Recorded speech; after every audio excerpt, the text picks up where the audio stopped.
जिला पौड़ी गढ़वाल में कार्यरत सभी विद्वान शिक्षक साथियों को प्रणाम। साथियों, जिला परियोजना कार्यालय से एक विद्यालय योजना निर्माण प्रारूप प्राप्त हुआ है। स्कूल डेवलपमेंट प्रोग्राम जिसे SDP बोला जा रहा है, जिसमें कि शिक्षकों की बहुत ही कुछ बिंदुओं पे परेशानी आ रही है। तो उस परेशानियों का निराकरण करने के लिए मैं ये छोटी सी वीडियो बना रहा हूँ, जिसमें कि अधिक से अधिक आप लोग समझ पाएंगे। जैसा कि पहला पेज है, तो ये बहुत ही इजी पेज है, इसमें ज़्यादा भरने का कोई खास है नहीं। और सबसे पहले आप क्या करें, इन प्रपत्र को भरने से पूर्व अपना UDICE प्लस आप खोल लें। UDICE प्लस में आप जाएंगे तो आपको जैसे ही आप लॉगिन करेंगे तो मैक्सिमम आपका 60% काम आप UDICE से ही आपको प्राप्त हो जाएगा। आप UDICE को जैसे ही लॉगिन करेंगे तो आपको इस तरह से पेज में लेआउट दिखेगा। आप इसमें नीचे वाले में DFC फिल डाटा में जाएंगे और इसमें ये इस तरह से आपका लेआउट खुल जाएगा। और उसके बाद आपने डाउनलोड फुल DCF आप डाउनलोड कर लेंगे। और जब डाउनलोड कर लेंगे तो आपको इस तरह की शक्ल में आपको आपका डाइस प्राप्त हो जाएगा। तो आपका 60% जो डाटा है, जो आपका प्रारूप जिला परियोजना कार्यालय से मांगा गया है, 60% डाटा आपका इसी में आपको प्राप्त हो जाएगा। आप उसको डाउनलोड कर लें और उसी में डाटा ऐसा हो कि डाटा में भिन्नता ना आए। आपका UDICE में जो आपने जितने विद्यालय जो भौतिक संसाधन भरे हैं, जो आपने लाइब्रेरी और आपने फंडिंग का जो भरा हुआ है, उसमें भिन्नता न आए। और एकेडमिक सेशन में कितने आपके वर्किंग डेज हैं, इत्यादि इत्यादि आपका जो डाटा है 2020-21 का UDICE में आपको प्राप्त हो जाएगा। और इस तरह से आप इसको फुल्ली देख लें। इसमें बहुत इंपॉर्टेंट जो काम जो होगा, ये आपका ये फिजिकल जो आपकी बिल्डिंग, आपकी जो स्कूल की फिजिकल जो कैपेसिटी है, जो फैसिलिटी है, वो सारी आपको UDICE में आपको प्राप्त हो जाएगी। यदि इसके बाद कोई आपने प्लान एडअप हुआ है, इस साल कुछ आपके स्कूल में काम हुआ है, तो उस काम को आप कार्य योजना में प्रदर्शित करेंगे। और कहाँ करेंगे, उसकी हम इस वीडियो में आप पे चर्चा करेंगे। दूसरा, आपके विद्यालय में जो आपके शिक्षकों का जो आपकी ये जो परफॉर्मा है, ये शिक्षकों का परफॉर्मा मिल जाएगा आपको। और जो टीचर्स है, उनके पूरे डेट ऑफ बर्थ के साथ उनके एकेडमिक और सारा डिटेल्स आपको मिल जाएगा, जिसमें कि आपने प्रारूप में भरना है। उसके बाद आता है कुछ प्रपत्र, जैसे बाल गणना प्रपत्र 1 और बाल गणना प्रपत्र 6, यदि आपके पास उपलब्ध है या आपके पास उसका डाटा होगा, उसे भी भरा जाना है। तो ये छोटे छोटे जो आपके पॉइंट्स हैं, इन्हें आप कलेक्ट करके आप कलेक्टिवली अपने पास रख लें और उसके बाद आप भरना शुरू कर दें। अब भरते हुए आप SDP जो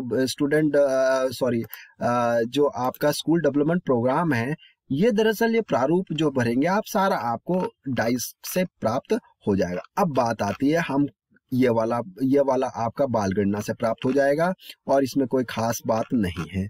अब ये आप जैसा ये शिक्षक प्रोफाइल आपकी UDICE में से प्राप्त हो जाएगा।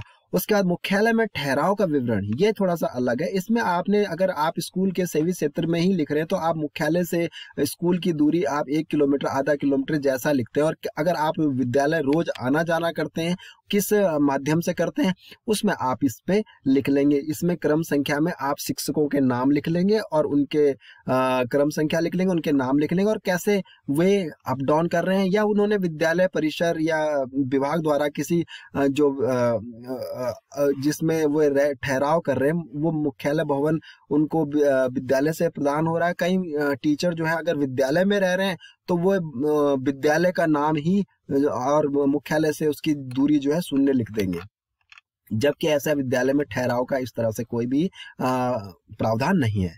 पदवार अध्यापकों की सूची, जो प्रथम श्रेणी का जो अधिकारी होगा वो हमारा प्रिंसिपल होगा। द्वितीय श्रेणी के अधिकारी हम लोग सब लोग आ जाते हैं, जो पे बैंड 7 से 8-9 के बीच में चलते हैं। और तृतीय श्रेणी के जो हमारे कर्मचारी, चतुर्थ श्रेणी के कर्मचारी, उनको हम लिख लेंगे। और तृतीय भाषा शिक्षक, जैसे उर्दू भाषा का शिक्षक अगर हमारे पास एडिशनल है, या जर्मन या इस तरह की कोई शिक्षक है, तो उसको लिख लेंगे।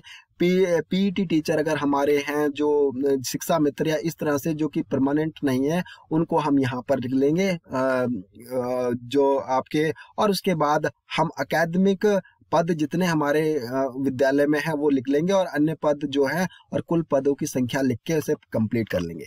अब ये है पढ़ाई कक्ष कितने हैं, 2 हैं, 3 हैं, 4 हैं, ये आप इजीली भर लेंगे। ये आप डाइस कोड से उठा लेंगे और यदि आपका डाइस कोड में कुछ कमी रह गई और इस दौरान इस सत्र में आपका कुछ कार्य हुआ है, प्रगति कार्य हुआ है, तो उसे आप डाल देंगे। खेलकूद सामग्री में पर्याप्त और अपर्याप्त ही लिखेंगे, क्योंकि सामग्री में आप पूरी सामग्री नहीं लिखेंगे, फुटबॉल गेम वगैरह नहीं लिखेंगे, आप पर्याप्त लिख देंगे या अपर्याप्त लिख देंगे। लेकिन नक्शे चार्ट यदि आपको मेज स्टूल आदि में संख्याएं लिखनी है, पर्याप्त के बाद ब्रैकेट में आप संख्याएं लिख सकते हैं, क्योंकि ये काउंटेबल है। और खेलकूद सामग्री और विज्ञान सामग्री काउंटेबल नहीं है, अगर आपकी पर्याप्त है पर्याप्त लिख दें। और इस तरह से इसे, अगर आप टीवी सेट वगैरह, अगर टीवी आप लैपटॉप 2 है 3 है, इन्हें आप संख्याओं में लिख सकते हैं ताकि उन्हें फीड करने में कोई भी दिक्कत आगे ना हो। अगर भवन कच्चे हैं या किराए पर है तो उसकी यहाँ पर आप संतुति लिख दें कि किस तरह के भवन है। उसके बाद खेलों का मैदान, ऐसा दरअसल ये प्राथमिक स्तर के लिए से लेकर वैसे तो ये प्राथमिक स्तर का फॉर्मेट है, लेकिन इसमें हमारे इंटर कॉलेज तक के सारे टीचर्स जो विकास योजना है वो हमारे पौड़ी जनपद को देंगे। खेलों के नाम अगर आपने वॉलीबॉल का है और मैदानों की संख्या 1 है 2 है और अब वो विद्यालय से कहीं दूर पे है और प्रांगण कितने किलोमीटर दूर है, ये लिख लेंगे। इससे हमारा कोई ज्यादा ताल्लुकात नहीं पड़ता, खेलों के मैदान हमारे बहुत ही कम है। पुस्तकालय, ये आप विवरण लिख लें कितनी पुस्तकें आपके पास हैं और अगर उसे भर लेंगे कितनी पुस्तकें जिल्द कितनी संख्या है, ये आप इजीली भर लेंगे। पाठ्य पुस्तकों का विवरण यहाँ पर थोड़ा इंपॉर्टेंट है, गत सत्र में प्राप्त और विवरण और शेष।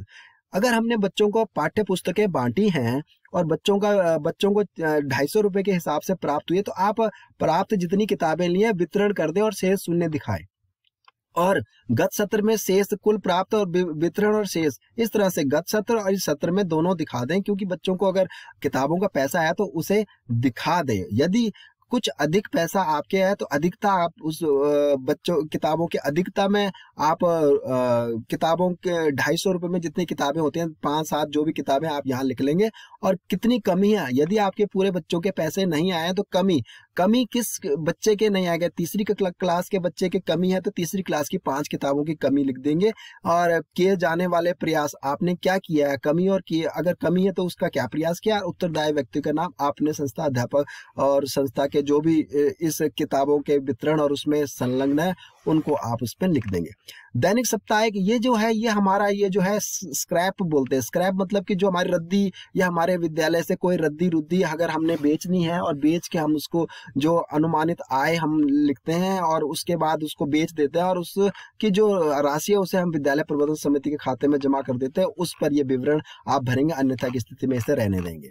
उसके बाद ये आपका ये जो परीक्षा परिणाम है कक्षावार, ये आप 20-21 का भरेंगे, जो कि हमारे क्योंकि उन्नयन बच्चे जो हैं वो पास होके अगली कक्षा में चले गए तो उसका आप भर लेंगे परीक्षा परिणाम। और अगर हमारे तीसरी चौथी बच्चे के कुछ परीक्षा जो कार्य योजना में वो बहुत अच्छे से परिणाम नहीं दे पाए तो उनके नाम लिख देंगे, उन नाम नहीं लिखेंगे कितने बच्चे हैं। और उसके लिए उत्तरदायी व्यक्ति, माना इंग्लिश में कमजोर है तो उत्तरदायी व्यक्ति अंग्रेजी के टीचर का नाम लिख देंगे, यदि गणित में तो गणित का टीचर का नाम लिख देंगे और उसमें उन्नयन हेतु क्या प्रयास कर रहे हैं वो आप लिख देंगे। उसके बाद यहाँ सत्र में कार्य दिवसों की संख्या, ये देखिए ये आपका इसी गत सत्र इसी सत्र की बात करेंगे हम, जनवरी तक का भरेंगे। सोमवार कितने हैं, आप अप्रैल का कैलेंडर उठाएंगे और कितने वर्किंग डेज है यहाँ पर पहले वर्किंग डेज यहाँ भर लेंगे, जो वर्किंग डेज हमारे को निर्धारित किए गए थे मिड डे मील में उन्हें भर लेंगे। और सोमवार कितने आए, अप्रैल में कितने सोमवार आए, वर्किंग डेज होने चाहिए, सोमवार मंगलवार बुधवार ये वर्किंग डेज होने चाहिए। इस तरह से आप जनवरी तक का पूरा डाटा इसमें फीड कर लेंगे। और विशिष्ट विवरण, इसलिए अगर यदि स्कूल बंद रहा है तो वहां पर विशिष्ट विवरण रख देंगे कि कोविड-19 के कारण विद्यालय बंद रहा है, इसलिए ये जो है कार्य योजना, ये जो इसमें एक विवरण लिख देंगे कि कार्य योजना विद्यालय नहीं चले ना दिवसों में, अगर नहीं चले तो नहीं लिखेंगे आप, उनको मिड डे मील बांटना अलग चीज है। और कार्य दिवसों की जो कार्य दिवस हम रखेंगे, कार्य दिवस का मतलब हमारे उस दिन शिक्षण हुआ है उसे हम काउंट करते हुए आगे बढ़ेंगे। आर्थिक संसाधन, अगर राज्य के अनुदान में आप यहाँ पर जो अनुदान आपको प्राप्त हुए वो आप लिख देंगे और उत्तरदायी व्यक्ति का नाम आप लिख देंगे। जिला परियोजना कार्यालय, जहाँ पर जिला परियोजना कार्यालय ओब्लिक और जो विद्यालय प्रबंधन समिति के अध्यक्ष और सचिव है उसका ओब्लिक करके ये वो नाम लिख देंगे। और यदि हमारे एमडीएम को प्रकोष्ठ में आए तो उस प्रकोष्ठ का मध्याह्न भोजन प्रकोष्ठ ओब्लिक विद्यालय प्रबंधन समिति इस तरह से लिख देंगे। और दूसरी अगर कुछ और हमारे संसाधन प्राप्त हुए तो उन्हें यहाँ लिख लेंगे। विद्यालय चयनित शैक्षिक शैक्षिक ये होगा कि उपलब्धि कितनी है गत सत्र में और अपेक्षित कितनी है इस सत्र में। शैक्षिक हमारा होगा बच्चों के उन्नयन में हमने शैक्षिक में कितना घंटे उनको योगदान दिया। और अगर हमें अपेक्षित प्राप्त न होने के कारण आप लिख सकते हैं कोविड के कारण बच्चों को हम फिजिकली उनके साथ हम इंटरेक्ट नहीं कर पाए, वो आप लिख सकते हैं। और ये सब आप इजीली भर लेंगे भौतिक संसाधन आपके विद्यालय से। अब ये आता है, ये थोड़ा सा हम लिख लेंगे ग्रीष्मकालीन का जो हमारा विद्यालय है वो 7 बजे चलता है, तो प्रथम घंटे 7 बजे, द्वितीय घंटे 7:20 पे होगी या 7:10 पे होगी, प्रार्थना सभा 7:15 से हमने कर दी और 8:20 पे होगी। इस तरह से कालांश 1-2 कितने बजे से कितने बजे तक के आपने पीरियड रखे और कौन सी कक्षाओं को आप गए और मध्यांतर क्या हो, ये आप इजिली अपने जो है अगर आपके पास टीचर डायरी है तो उसमें से भर लेंगे। उसी तरह से शरद काल का भी आप इस तरह से भर लेंगे। उसके बाद विद्यालय प्रबंधन समिति का विवरण आप इसमें भर लेंगे, क्या क्या टीचर्स कौन कौन से विद्यालय प्रबंधन समिति के कितने अध्यक्ष हैं। और सीसी ये जो है आपका ये जो SIQE को ये समझ नहीं पा रहे, state initiative for quality education है, और CC है आपकी सतत व्यापक मूल्यांकन। अगर हमारे किसी टीचर ने इसमें प्रतिभाग किया है, ज्यादातर इंटर कॉलेज के टीचर्स ने इनमें प्रतिभाग किया है, तो इन दोनों अगर मॉड्यूल में उन्होंने प्रतिभाग किया तो उनके नाम और उनकी उत्तरदायी व्यक्ति के नाम, उनके जो है संस्था अध्यक्ष का नाम आ जाएगा। दिव्यांग का यहाँ पर आ जाएगा। IT आपका इंफॉर्मेटिक टेक्नोलॉजी के अगर आपके पास कोई टीचर्स हैं उनके प्रशिक्षण ले रखा है तो उनके और विद्यालय में उपयोग करें तो यहाँ पर ये आ जाएगा। स्वयं मूल्यांकन प्रपत्र आप इजीली भर लेंगे। यहाँ पर पंचायत का नाम देखो PEEO, ये दरअसल है पंचायत एलिमेंट्री एजुकेशन ऑफिसर। ये दरअसल ये जो मॉड्यूल लिया गया है वो राजस्थान एजुकेशन पोर्टल से लिया गया है, तो तभी यहाँ पर पंचायत जो है प्रारंभिक शिक्षा अधिकारी है। तो यहाँ पर ये जो दोनों हैं ये हमारे BO के या BO के या ABO के सिग्नेचर है, उनके नाम और वो आएंगे। इन्हें अगर आप छोड़ सकते हैं तो छोड़ दें क्योंकि ये बाद में भरा जा सकता है। इस तरह से आपने पूरे 5 वर्ष, अगर 3 वर्षीय है 5 वर्षीय की अवधि के लिए आपने विकास योजना तैयार करनी है तो इसके हिसाब से आप हाँ ना ये आप आराम से इसको भर लेंगे। और शैक्षिक में गत वर्ष का क्या लक्ष्य है, उपलब्धि क्या हुई और इस वर्ष क्या है, और ये आप भर लेंगे। शैक्षिक है, सह शैक्षिक है, भ्रमण है, खेलकूद है, उपलब्धि सांस्कृतिक प्रोग्राम इत्यादि। भौतिक ये कक्षा बनाया कि नहीं, शौचालय, पेयजल, ये आप बहुत इजीली भर लेंगे कि आपने क्या किया। गत वर्ष कार्य, गत वर्ष आप 20-21 लिखेंगे और इस सत्र की 21-22 लिखेंगे और तिथि भिजवाने की जिस तारीख को आप इस फॉर्मेट को जमा करेंगे उसे लेंगे। मूल्यांकन सत्र जो होगा वो अगले सत्र आपका अगले, जब मूल्यांकन एक्सटर्नल जो मूल्यांकन होगा वो अगले तिथि होगा, इसको छोड़ देंगे। प्रधानाध्यापक आप जिस दिन इस फॉर्मेट को भेजेंगे वो आपका लिख लेंगे इसमें। उसके बाद ये जो आपका शैक्षिक और सह शैक्षिक ये बार बार आएगा, इन्हें देख लेंगे, आप पढ़ लेंगे कि आप उन्नयन के किस तरह से उन्नयन करें। और मूल्यांकन सत्र जो होगा वो नेक्स्ट सत्र होगा, क्योंकि एक्सटर्नल मूल्यांकन करने के बाद वो पाएंगे कि आपने जो लिखा है वो सही लिखा है कि नहीं, और आपकी जो कार्य योजना है उसमें आपके विद्यालय को क्या आवश्यकता है। यदि आपने 50-100% कर लिया तो 3 अंक रखेंगे, 2 अंक रखेंगे 50% और 50-20 से ऊपर और 50 से कम रखेंगे तो आपका ये ये मूल्यांकन है। और ये आप अंक उसमें निर्धारित करते हुए यहाँ पर महायोग करते हुए आप अपने कैटेगराइज कर लेंगे अपने विद्यालय को। यदि निरीक्षण के समय उच्च अधिकारियों द्वारा कोई भी आपकी सूचना पर कुछ भी टिप्पणी की गई है तो उसके सुझाव हाँ ना में आप लिख के इसको भर लेंगे, और कोई ज्यादा मुश्किल नहीं है। और यहाँ पर आप अपनी टिप्पणियां लिख लेंगे कि क्या आप चाहते हैं और हस्ताक्षर प्रधानाध्यापक कर लेंगे और प्रभारी विकास योजना के जो अधिकारी उसे सिग्नेचर कर लेंगे, या आप ही यहाँ सिग्नेचर मोहर के साथ कर लें और अपने सहायक को यहाँ पर सिग्नेचर करवा लें। सामान्य निर्देश ये आप पढ़ लेंगे। तो मुझे लगता है कि आप बहुत अच्छे से इसको समझ पाए होंगे, और ज़्यादा ना करते हुए आप अपने पुराने डाइस को उठा लेंगे तो आपको इजीली सब समझ आ जाएगा। धन्यवाद, आपका दिन शुभ हो।